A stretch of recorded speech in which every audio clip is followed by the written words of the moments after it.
Thank you very much, David. Appreciate it. Hello, everyone. Hope everyone's doing well. My name is Jim D'Antoni, Director of National Sales at Dish Media, and I'm joined by Dan Kelly, who's the Director of West Coast Sales at Dish Media, and we're going to be leading this next session, which is going to be all about addressable television. And we're joined by three very knowledgeable brand side executives: Ben Jankowski of Mastercard, Eric Neville of Cadillac, as well as Jason Trubowitz of UnitedHealth Group. And we're going to do some more formal introductions once we get to the roundtable portion. But this session will be broken into two different sections, two different parts. First will be a quick overview of the recent addressable white paper that Forrester Consultants did on behalf of Dish Media, as well as some other industry partners. So with that, I'm going to share my screen.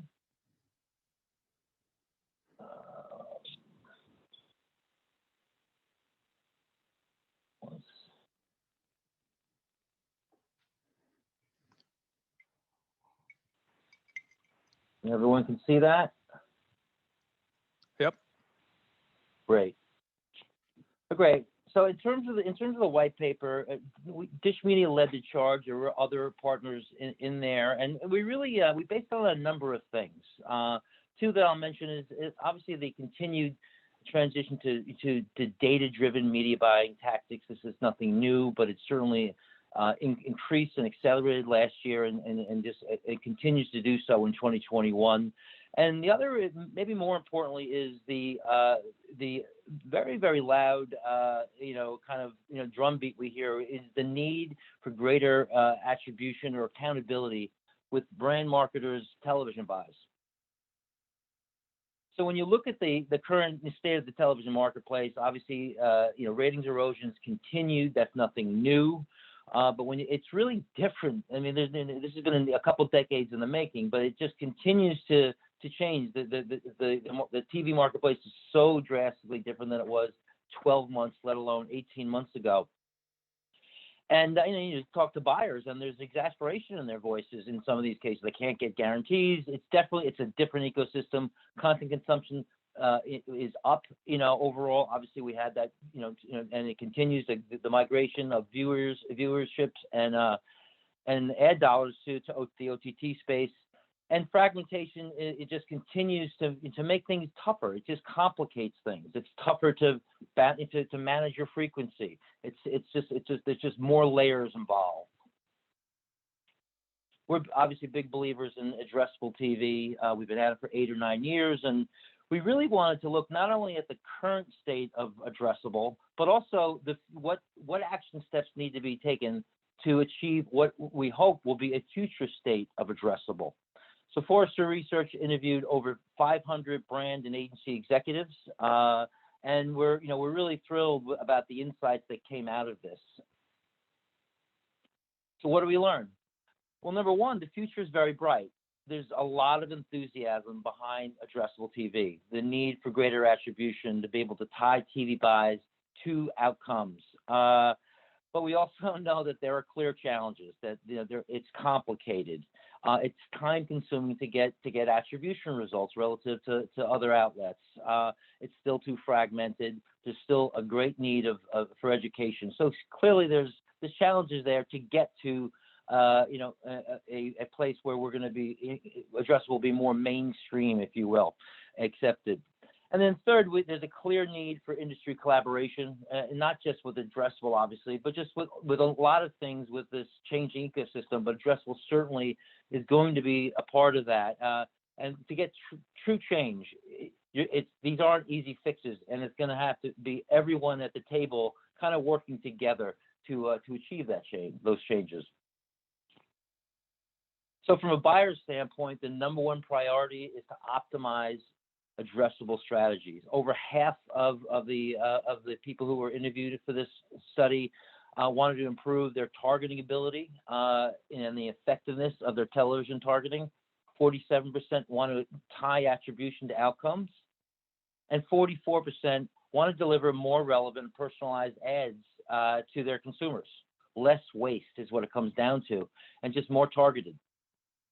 So all of these things line up well for addressable. So we feel, yes, there is an absolute need and a continued desire to achieve what addressable can bring to the party. Another interesting thing we found out was addressables not only being used for kind of lower funnel, if you will, traditional lower funnel, but it's really all parts of the consumer journey. So when you look at the numbers to the right, the addressable numbers versus the traditional linear numbers, you see that in every case that there's more of an emphasis on addressable, not just again for that call to action purchase kind of desire, but also upper funnel branding and discover awareness metrics as well as consideration. So all parts of that consumer journey are being addressables being used effectively for. Like I said, challenges do exist. I mean, all of the respondents, 100% face at least one challenge when it comes to executing an addressable buy. The continued lack of education, or expertise within the marketplace. I heard it mentioned last week, and it was described as one of the major headwinds is misinformation. People who think they know what addressable is, and they may not know that when you really get into the nuance of the medium, they don't know. So there's a lot of people who use OTT and they say, well, I'm getting my advanced targeting that way. It's not as precise as one-to-one addressable. So that misinformation or need for education, that's an ongoing element to making addressable more mainstream. It's complex and fragmented. It's too time consuming. Attribution windows too long. Sometimes you have 90, even longer. I heard recently of a 6-month attribution window. So it's just tough to, when the pressure's on, for an executive to say, yeah, I'm gonna take this leap, but I can't prove results for 3, 5, or sometimes six months. And then obviously no unified measurement, and this is not applicable just to addressable, but clearly addressable is part of that. But all parts of the ever evolving video ecosystem continue to need to have better cross-screen measurement. There's no question about that. So, fewer than 40% of the executive surveys felt very confident in their ability to, execute effectively in an addressable buy. That's just too low, and there are a number of reasons for that in terms of, what's needed, whether it's multifaceted interoperability, increased education, greater clarity and transparency in terms of measurement. You've got 2/3 of the respondents saying these are the areas, these are the 3 core areas that you need to focus on to improve this, and again to make addressable, be able to scale and become more mainstream. And everyone's got a role to play. There's no question to achieve interoperability, greater education, and improved measurement. Media companies, we need to align our offerings. There's no question about that. Brands need to kind of lean into it. Many are. The three panelists that we have today certainly are. But other brands need to lean in, test, learn, optimize. And then agencies need to commit to addressable, we feel, and make it more of their part of their strategic planning process. And I think they also have a great opportunity to lead and educate. And some are doing that better than others. But we need a greater number of agencies leaning into this.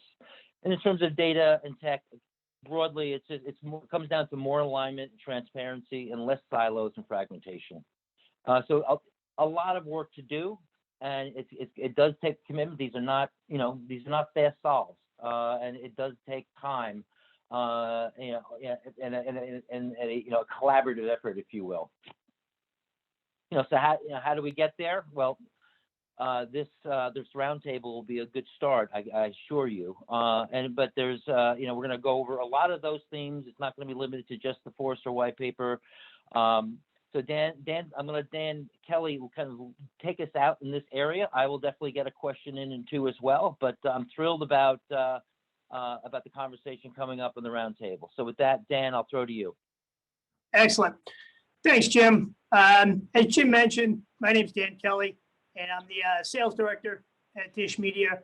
here out in sunny Los Angeles. And today I have the pleasure of speaking with three clients who represent three very different products and all at different stages of use of addressability. So as we kind of take a live approach to the Forrester report that Jim just summarized for us, it'll be good to kind of get their perspective and go through a couple of different questions with them. As we are, discussing the future of TV, as the webinar is titled, it definitely reminds me of when I first started in the business as a junior research analyst at Turner, helping to prepare what would become known as Media at the Millennium. And that was a presentation that spoke about how cable was finally ready to get its proper share of the revenue from broadcast networks when it came to ad dollars. And today we are definitely at another inflection point as the acceptance of addressable and impression-based buying is gaining momentum in the new TV media mix. And without a doubt, that growth was definitely accelerated during the course of the events of this past year. But before we focus on the future of addressable, we want to take a moment to reflect on the current state by getting the point of view of our guest today. And then from there, we'll shift into some of the future state of addressable, following up on the earlier panel about some of the hurdles we need to clear in order to get wide acceptance. I asked the panelists, before you answer your first question, just please just take a second to introduce yourself and include your role within your organization. It'd be much appreciated. So let's start with Eric and your point of view on the current state of addressable TV. Yeah, thanks, Dan. Eric Neville, and probably don't have a traditional media background. I came out of the analytics world and CRM world. And I think what's interesting is with addressable, CRM is the thing again, right? It's just in a different medium outside of direct mail and email. So with that, obviously, very bullish on ATV, big user of it. Cadillac started using it back in 2019, where it was a small percent of our total TV mix. It's grown from there. We're 5x where we were in 19, sitting here in 2021. And I think no matter which way we look at it, whether it be closed loop sales reporting, right? We hold our own control groups before we distribute data, media mix modeling, or partner data, it all points to it's working for us. So we're very bullish on it, and look forward to figuring out how we continue to push the envelope. Excellent. Thanks, Eric. Ben, how about yourself? What's your current take on the current situation of addressable TV? Hey, so I'm Ben Jankowski. I help Mastercard manage our paid media globally. Been with the company for 10 years or so. Obviously it's an addressable space. I think in Eric's spot, there's really high potential. The potential is there to be one of the most powerful tools that we have. It takes the best of the targetability of digital and marries it with, the big, huge, environmental benefits of what, linear TV, provides us from a standpoint of like environment and things like that. So very, very bullish. I think that the more, we spend a lot of energy at Mastercard to be really contextually relevant. Everybody wants to be contextually relevant, but we really focus around, contextually relevant around purchase occasion passions, right? So, if you can motivate me to use use Mastercard when I'm, doing things that I love, then I'm gonna be a better customer. So we work to try to find those contextually relevant environments. And again, I wish it were more. One of the things we have to figure out, and I think that Jim and I have talked about it before, and is how do we deliver the messaging side? Like the targetability and our ability to distribute those messages has been there. We got to figure out the message side. If I don't deliver a customized, unique message, then I've wasted a huge opportunity. So we got to figure that side of it out. And when we do, it'll be a huge part of our mix. Excellent. Thanks, Ben. Last but not least, Jason, what's your thoughts on the current state of addressable?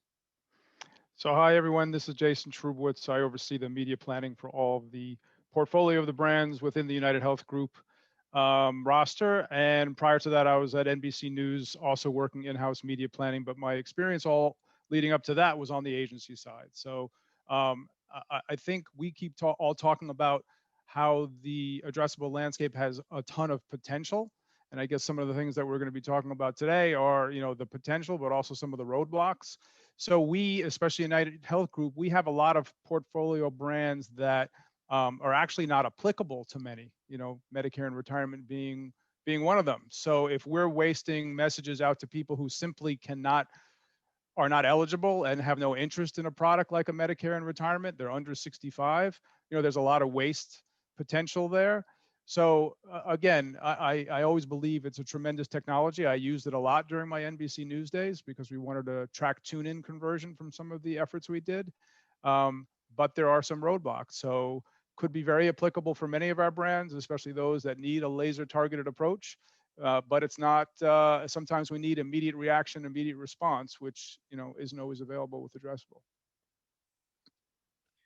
Again, thanks, Jason. You point out a perfect use case with a certain Medicare situation that there's an obvious large age set that's not in the market for it. So I kind of speak to them. Bringing us back to the hurdles. What are the hurdles that we need to kind of overcome? That's how you use it. But so I guess we'll go back to Jason on this one. What is it that you think is holding companies back from the widespread adoption and usage of addressable? We're able to identify its great uses. What's the holdback? Sure. Well, I think as we talk about all the great uses of it, one of the roadblocks, I think, is everyone wants to know then the conversion results from utilizing it. So, some of the roadblocks are that I approached in my days at NBC News. We wanted to know, tune-in conversion, and it didn't help if we only knew that 3 to 6 months later. So I get into a more immediate need to understand what is working and what is not when we're talking about, Medicare and retirement signups are in Q4. And we need to have an immediate shift, an immediate move if we're optimizing and finding things are not working.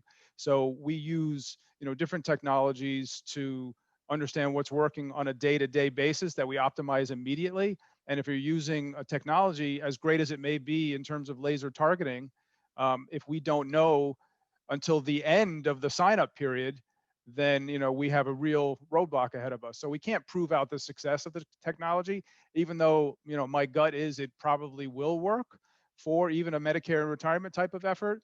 But there are a multitude of brands within the UnitedHealth Group portfolio that also have laser targeted approaches.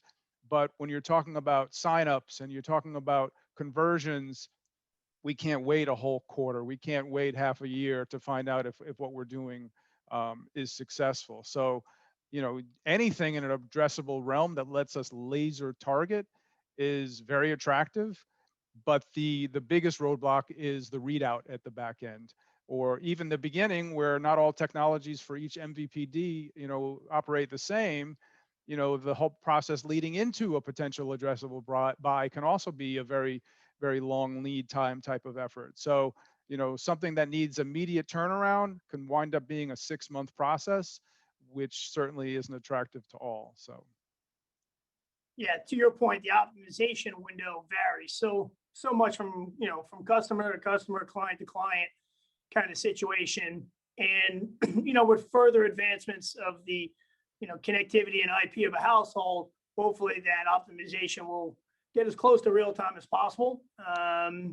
Obviously a long way to go there, but definitely on the roadmap, if you would.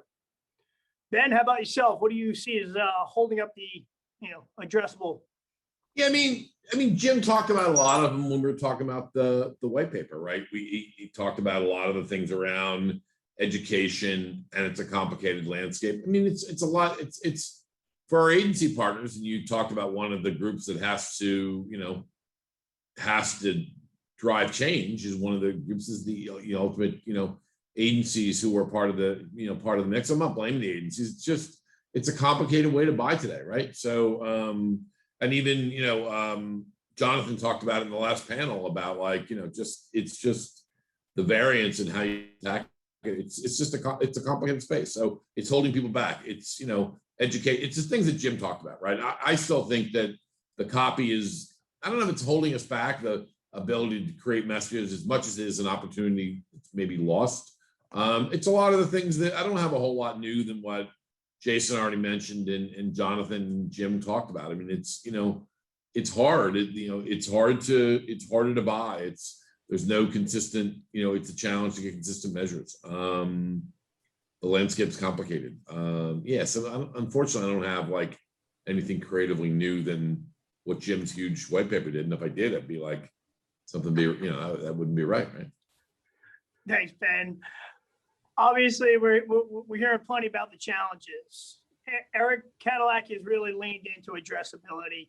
Could you perhaps share a little bit on how Cadillac is overcoming some of the hurdles that we've already heard about here and implementing addressable into your media mix? Yeah, so we've taken a huge step in terms of understanding our data, right? Whether that be our customer data or using our customer data to go out and find, a high propensity Cadillac audience. So everything we do is data driven, from a media buy to creative development. It's all led by who our audience is and who our target is. So that is kind of first and foremost where we're at. Outside of that, we not one single, and I'm sure Dan, you don't want to hear this, but not one single ATV provider has, max reach, right? A lot of the cable companies are geographic. Obviously, you guys are not. So, you really do have to activate at a broad scale if you want to get reach. I think the other thing too is, obviously a big metrics guy. I think one, changing that mindset of metrics and moving away from traditional linear TV metrics to more things like closed loop effectiveness, kind of what John talked about from Video Amp, right? You need to reset your business priorities and really start to say, hey, this is, even though it's TV, it is a little bit different. And I think trying to compare and contrast the two is a challenge. So you really have to have clear goals of what you're doing. From a Cadillac standpoint, right now we're using it to move sheet metal. We're using it in that lower funnel space, starting to trickle into the upper funnel space. But data is key, and having strong data partnerships is the way to go. Thanks, Eric. And listen, to your point, we totally understand and really embrace the fact that when it comes to addressability, in order for it to truly be effective, there's multiple partners that are needed. Now, granted, I want the entire budget, but you know what? We do have to play nice in the sandbox in order for the best return on investment for you, the client. So that's one of those hurdles that we're working to overcome is working together to make sure that the product is cohesive. I think to the client. It's kind of interesting, right? So we're not used to the mindset of that, tide will rise all the boats. And again, the same as marketers aren't used to collaborating together to try to get industry things accomplished, right? Most platforms aren't used to working together when ultimately, like, especially in some of the new video spaces, you have to figure it out, and your ability to figure it out will benefit everybody. But it's a counterculture way that we think about it, right? Because we're not used to, I'm used to thinking as my direct competitors as my, is the people I'm, the enemies per se, but it's like, we can't think that way. We have to, that uncommon collaboration is how we have to kind of like, that's how we're going to have to solve it, right? Because you guys, and if, when we do, it will benefit everybody. So sorry to cut in on you there. No, that's great. Because that's what it is. There's changes that need to take place. On all three verticals, right? From the client perspective, our side of it, and the agency side. Yep. So with that in mind, Jason, what's a thing or two that perhaps you see from a marketer's perspective that needs to perhaps change in order to embrace this addressability? Well, I think Ben touched on it for one thing. Everyone is still working, everyone's talking about addressable. Everyone does it differently. There's a different perception amongst advertisers, amongst agencies about the effectiveness of it. And even yesterday in some of the upfronts, I think if it was Viacom, CBS, and even Disney, they talk about bringing addressable technology to the table. And I don't think they're talking about the same addressable technology that you guys are, because they're not measuring conversion on the back end. So I think people are talking about addressable just as a way to laser target, which is a great part of addressable, but that's only part of addressable. So there's an industry-wide either, lack of full understanding what the addressable technology can do. There's everyone's talking about it like it's the catchphrase these days, but everyone does it differently. It means a different thing to everyone. So, let's all get together and kumbaya and be one big happy family across companies and figure out what the hell it is and how it can work most effectively. No, I think, I'm sorry to cut in again. I mean, I think the technological challenges are not as difficult as the cultural challenges. Let's be honest, there's some people in the industry who don't want to drive change. They like the way things have gone, thank you very much. So how do we kind of motivate and inspire the whole industry? That's what we haven't figured out yet. We have to figure it out. Otherwise, we're not going to change. I don't mean to sound cynical, but I think that's reality. Eric, how about yourself? As Cadillac gets leaned in, what were some of the things that had to were overcome in the minds of some of the folks around the boardroom? Yeah, I'm fortunate enough to have a CMO who's very data centric, data focused. She did some modeling in her past life. So definitely having leadership understand that and drive to that. I think what really kind of sealed the deal for us was being able to show sales impact, right? And unlike Jason, I think the auto industry is used to kind of longer lead times. So ATV, it didn't bother us, right? We matched a sale at 60 days anyway. So it's really not any slower for us. But overall, I think, right, one, you need the commitment. Two, you got to run some pilots to have some data to prove it. And really it's talking with you guys, understanding what's out there, I often reach out to our ATV partners to say, hey, we have a problem. How can you help us? Right? Whether it be a measurement problem or an activation problem. I think the last point is, the pandemic helped us a lot in ATV, right? We're able to go out to the marketplace in a local level fashion with national dollars and target audiences and target dealers that were open during COVID. And, having that flexibility and that nimbleness really made a difference for us. So that kind of opened a lot of eyes, and, Ben will get the right offer to the right person at the right time. Addressable helped us with that. And Eric touches on a great point, because it's about success and results, right? So you would think, oh, this is a no-brainer. It's a phenomenal technology.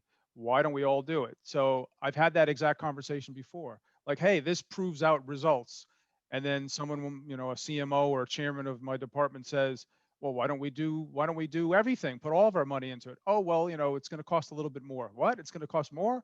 And we won't know the results for 3 to 6 months. Wait, what? And we can't cover 100% of the United States. Oh, what?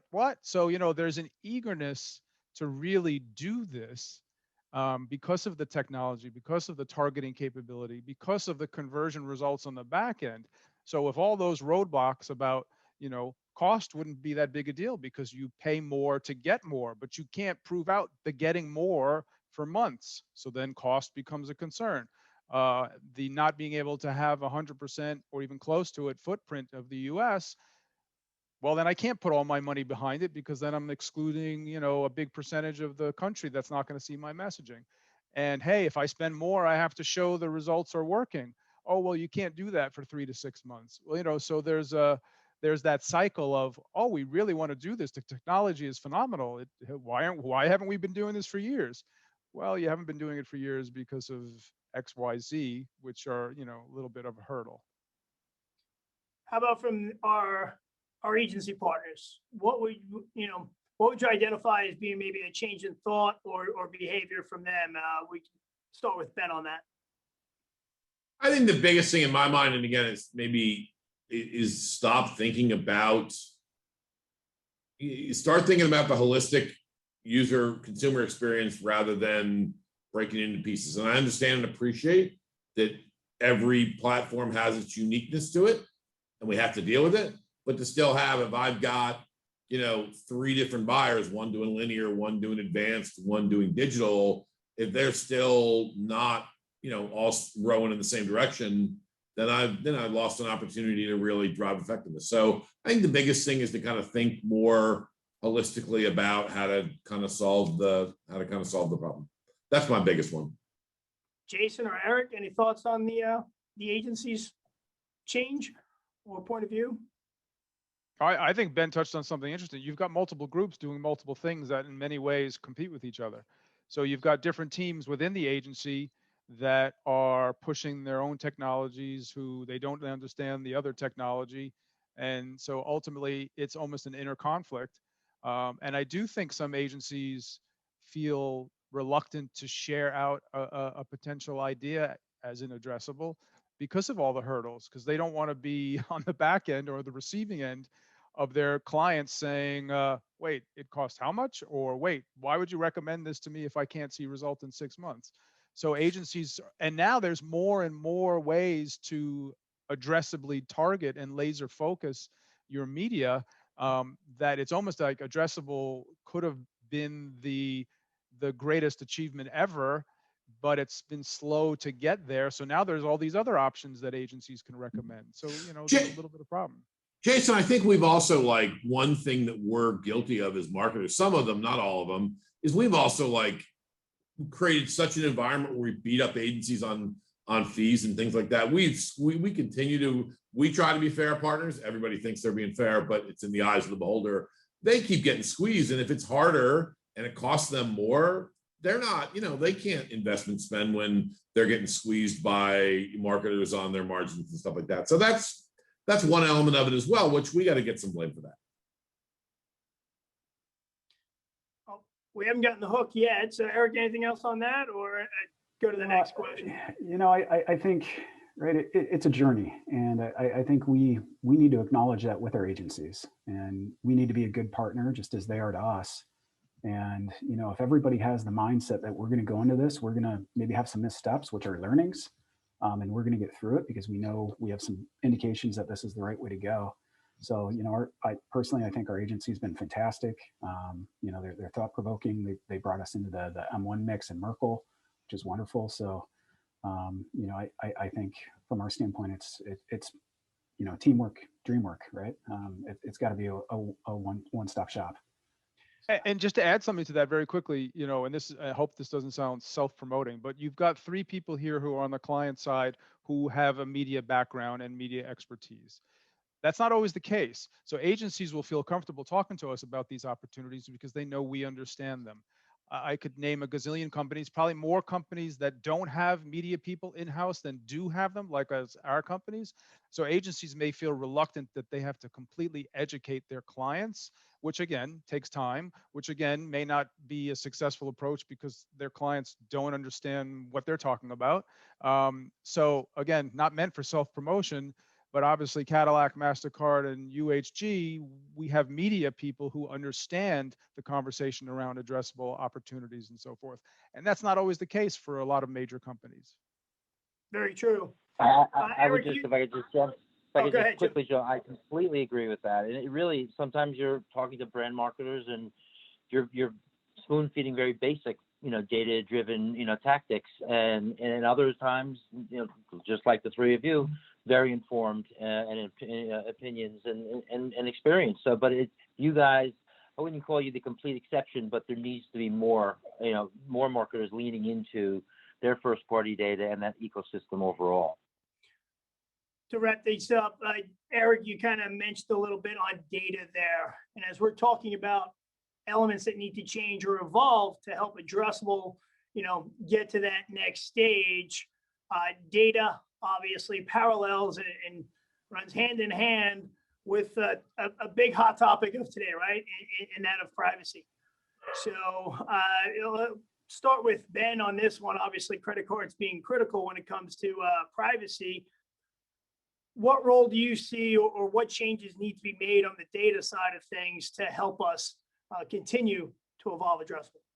I mean, Dan, you're right. I mean, there's no sacrifice. There's no compromise that we make around, data and privacy and security, right? Our customers and consumers, like, their privacy and safety is the most important thing for us. And there's a lot of things that we that others do, and I'm not being critical of others, there's a lot of things that others do that we don't do just because we don't, it's not in, it's not in the best interest of our consumers and our customers. We've done a lot of work around like a data policy of making sure that it's customer and consumer centric and they know what we're doing with it and we have the right opt-ins and things like that. I think it'll be really interesting. One of the things that we haven't talked about, and it's kind of like the elephant in the room that it's like for the whole industry, is like, what's going to be the impact of other options when we start talking about cookieless world? What's going to happen? And if anybody's got an answer to that in this call, please let me know, because I don't think no one's got an answer because we haven't figured it out yet. But we all have to get on a learning plan to figure that out. And we're going to see radical changes. I anticipate when Chrome stops accepting third-party cookies, we're going to see radical changes in the efficacy of digital performance, and we have to figure out how that impacts everything that we do. So that's going to be a huge change. I don't have an answer for it, unfortunately.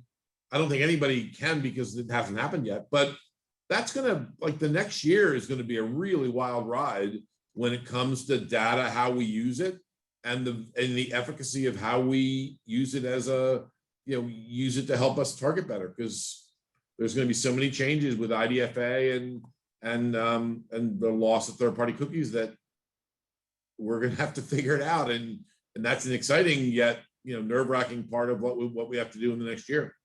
And Ben, I know the hook is coming shortly, but we definitely have answers for that when it comes to viewership data, right? I've decided that's a new drinking game, because the number of emails I get on, we've got a cookieless world solution for you. I tell somebody on my team it should be every time we get an email, we should be able to do a shot, and we wouldn't get past 10 o'clock. Not that your solution, forgive me if I sound disrespectful, I'm sure your solution is brilliant. One of the opportunities is there's about 25, 30, 40 opportunities out there that we just have to navigate. Eric, Jason, I, and our peers all have to navigate through it. So it's really exciting. And I don't mean to say that I'm sure yours is fabulous, but there's a lot out there that we have to navigate. Well, I'd love to be able to take you through it, perhaps over a shot or two, or at least a cold beer. That would definitely work better for me. So listen, we are, I know where David should be popping on, and here it comes now. So I did just want to take a minute to thank our three guests, Jason, Eric, Ben. Really do appreciate your time and your insights here. And we definitely look forward to working together to continue to enhance and evolve addressable and collaborate together to overcome the hurdles, some of which we've been able to talk live here today. Thanks, everybody. Thank you. Thanks for having us. Thank you guys so much. I would say, Ben, I could think of some safer drinking games for sure that we could all play. But to your point, I mean, whether it's the death of the cookie, the evolving agency dynamic, I mean, so many of these are rich conversations that they could warrant their own, half-day event. But, we appreciate you guys sharing with us. Frankly, as an outsider, working with all these amazing players in the industry, I'm fascinated and I'm excited to see how you guys continue to adapt to some of these changes over the next year. So, hopefully we'll bring you back. We'll keep these conversations going. When we figure out answers, then we'll bring you back on stage to talk about how you've tackled some of these challenges. So thank you so much for joining us and sharing with our community. This was a great one. Pleasure. Guys. Awesome. Thanks again, guys. Wonderful. So big round of applause virtually from everybody on YouTube and Zoom. Ben, Jason, Eric, Dan, Jim. Awesome conversation. We're going to keep the show rolling. We have another great discussion, again, tackling some of those topics, moving a little bit in a different direction, looking at driving scale with identity and safe haven solutions. So again, a great group we have joining in: Bill Stratton, the global head of media, entertainment, and advertising at Snowflake; Brad Donaher, the director of TV solutions at Experian; Gareth Davis, the VP of product at LiveRamp; Jason Manningham, the CEO of BlockGraph;